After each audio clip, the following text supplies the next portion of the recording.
by the rules of international trade. It does not abide the rules within China either. In recent years, we see the best proof as many foreign companies had to exit China after suffering terribly. Now the Chinese government not only does not comply with the rules of international trade, but also is trying to develop the rules of international trade in accordance with China's approach. Just as what I said back then. If the Chinese Communist Party is successful, then the international trade rules, one of the foundations that have been maintaining world peace after World War II, will cease to exist. The relatively peaceful situation of the past, more than half a century, will be difficult to sustain. Back then, I said those billions of dollars of US trade deficit with China will rapidly expand. It only took 10 years for the trade deficit to reach $300 billion in 2011. So the US economy continues to decline because of this deficit, when the Chinese economy rapidly grows due to it. This is equal to the United States gave a blood transfusion to the Chinese Communist Party. Many American workers lost their jobs, yet the Chinese workers did not gain too much real income. Chinese and American billionaires have rapidly increased. The gap between rich and poor of both countries has been expanded simultaneously.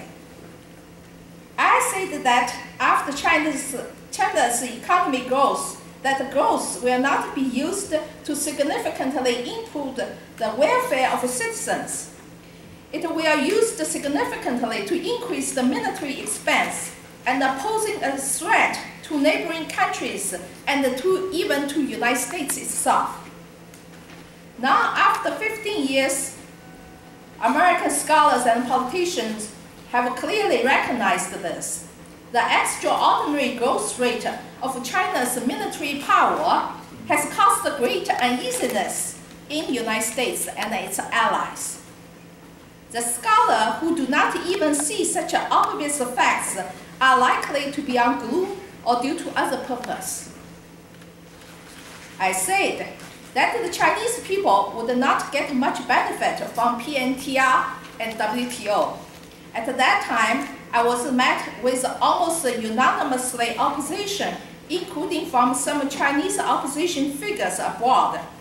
I even had to suspect that I might not be right on this, or at least not completely right.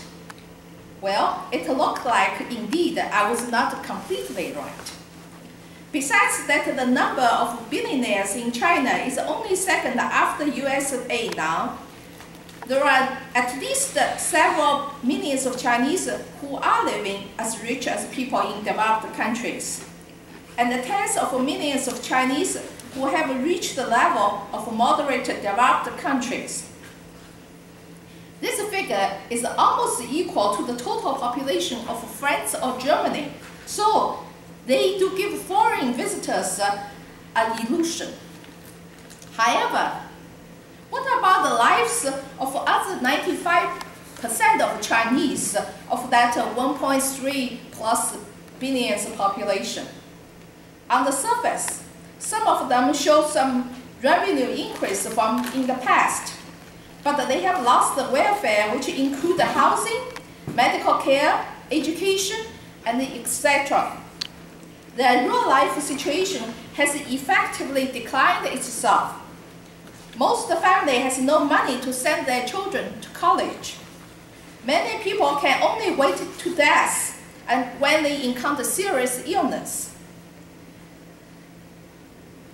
So, the housing price in China have been pushed up to the level of Tokyo and New York by the billionaire speculators, while most of the poor people can only crowd into small apartments. There are other people who have revenues even less than that past and cannot